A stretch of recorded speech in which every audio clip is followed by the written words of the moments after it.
gentlemen, my next guest has been a mainstay of Democratic policymaking for over 30 years and just served as the White House Chief of Staff. Please welcome to The Late Show, Ron Klain.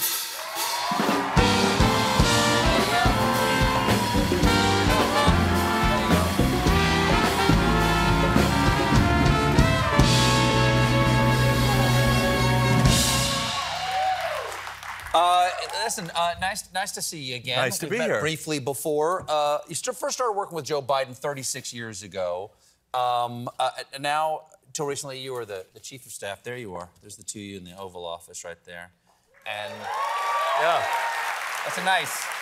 That's the black and white. The black and white gives it gravitas, Yeah, like you're Jack yeah. and Bobby or something. Yeah, right it's there. very classy. It's very classy. That's very nice. But before we start, are you absolutely sure you took no classified documents home when you left the White House? Stephen, I am absolutely sure I took no documents at all when I left the White House. Okay, good. Yeah. Good. Well, only time will tell, Ron Klain. Okay. Chief of Staff is the guy who gets the call. Yeah. Before even the president, to go like, well, what is this thing that's incoming to the executive branch that we need to deal with right now? Now that you are no longer that guy, do you get to sleep at night? Well, I've been out for about a week, and yes, I am sleeping much better, that's for sure. You know, you are the person, when you're the chief of staff, you're the person they call to decide whether or not we should wake up the president. And I used to sleep with my phone by the bed with a special ringtone from the Situation Room, so I would be sure to wake up when it came. So when that sound happens, that you get up. What was the sound? It was kind of like a chimey kind of sound. Okay, yeah. Yeah, and so we went through a week last summer, though, where the phone rang every night. And I kept on getting up, and there was no one there. And I kept on calling back the Situation Room. Did you call me? No, Mr. Klain, we didn't call you. So on night after night after night. Finally, after about a week, I got up the next day, looked out, and realized my neighbors had installed a new wind chime with the exact same sound as my special ring. So I had to change the ring, and now I sleep. All right, excellent, excellent. Now, can you tell us what's going on with all these UFOs? Because they're unidentified flying objects. You'll admit that, sir. Yeah, I will admit Answer the question, sir. Yes, I will admit. You know you're sworn in before you come on any late-night show. Absolutely. Okay. I will admit they are as yet unidentified. Look, I was there when we did identify a Chinese spy balloon coming into our airspace, and the president made the right decision to shoot it down once it safely had exited over land. It could be shot down safely over water. But really, why over water? Because there's a lot of the United States where there's no people out there. Yeah, you know, Stephen, when you're going to drop a couple 1,000 pounds of metal and shrapnel, you just want to be extra sure it doesn't fall on a school or a church or anything like that. You're the chief of staff. Trust me. That is one of the chief of staff rules. So you were there for that, when they took that down. We know what that was. What about the one in Alaska or Canada or the one in Lake Huron? No, were you gone for that? I was gone for those. And what I can tell you is I know our military, North Command, led by General Van Herk, they're recovering the remains. They're going to figure out what it was. We have the best people on it. Will they tell us? And they will tell us what it was. But I can tell you there is no evidence at all, I'm sorry, that it is aliens in any way, shape, or form. Are you saying that these aren't aliens, or there's no evidence at all of any aliens out there? Answer your question. You're sworn in. Yeah, what I'll say is there is no evidence of alien life on Earth other than Ted Cruz.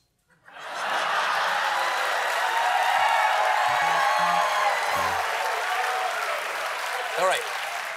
What do people not understand about the job of chief of staff? Look, I think people don't really appreciate what an amazing team you get to lead as chief of staff. There are about 400 people who work at the White House. We were very lucky in the Biden administration. We worked very hard to have the most diverse White House staff in history. First time ever, a majority of the White House staff was female. First time ever, First time ever, a majority of the senior White House staff was female. Record numbers of people of color working on the staff. I would get there very early. I would stay very late. People were there when I got there. They were there after I left. People come into that building every day to work so hard for the American people to try to make this country a better place. And that's something, it is an unbelievable honor to be able to lead that team. Now, a recent poll A recent poll, an AP poll recently says 37% of Democrats want President Biden to seek a second term, with many citing his age as their reason for hesitation. What is your response to people who think that he's too old to be running at 82 and serve until he's 86? Have you thought about a little Grecian formula? Yeah. Have you thought about... Look, I ask people to look at the record. This president has passed the most significant economic plan since FDR while managing the largest land war in Europe since Truman. He passed the largest infrastructure bill since Eisenhower, the most significant gun control bill since Clinton, and passed the most significant climate change bill in any country, any place on earth at any time. And I think if you look at that record, and then you just saw him last week go toe-to-toe with the House Republicans at the State of the Union, holding his own, more than holding his own, against a kind of raucous crowd. I think that's a person who's doing a great job as president and should go for 4 more years. No, I know the State of the Union is probably the hardest speech to write. There are more hands, more thumbs get into that pie than probably should. Everyone wants their issue to be addressed, everybody in the administration, every department in the administration. It's gone over the fine-tooth comb. I assume that you're involved in that process on a certain level. I was. The president has 2 great people who lead that process, Mike Donnellan and Bruce Reed, at the White House, but I certainly had my 2 cents in there. Okay, so you're watching it. Are you watching it from the White House, or are you up in the gallery? Where are you? My role, I watched it from the White House to kind of lead our continuity of government efforts in case anything, God forbid, happened during the State of the Union. You and the Secretary of Labor? Labor. He was off at a different location. Yep. So a big effort to make sure nothing bad happened. Does the person who gets chosen as the designated survivor, like the cabinet secretary, when they find out they're the person, they went, oh, I'm the one you don't care about? No. This is the person who, if the worst happened, would become president of the United States. It's a great honor to be the designated survivor. Obviously, Secretary of Labor. Marty Walsh. Okay, exactly what I was going to say.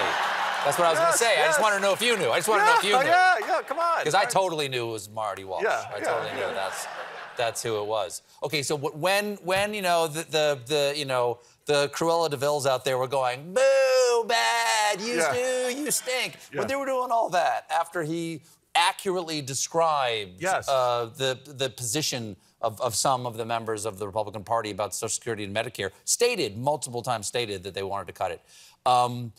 Were you guys excited? Did you plan for that moment? We did plan a little bit for that moment. We were excited. Look, if you don't want to be accused of trying to cut Social Security and Medicare, maybe you shouldn't try to cut Social Security and Medicare, okay?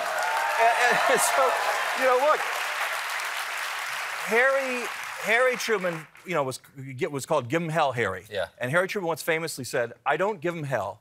I just tell the truth about them, and it feels like hell." And that's what that moment felt like at the State of the Union. So, when is the president going to announce? Well, that's up to him and his family to pick the right time, but I hope, in the not-too-distant future, as I said, I think... So he is announcing.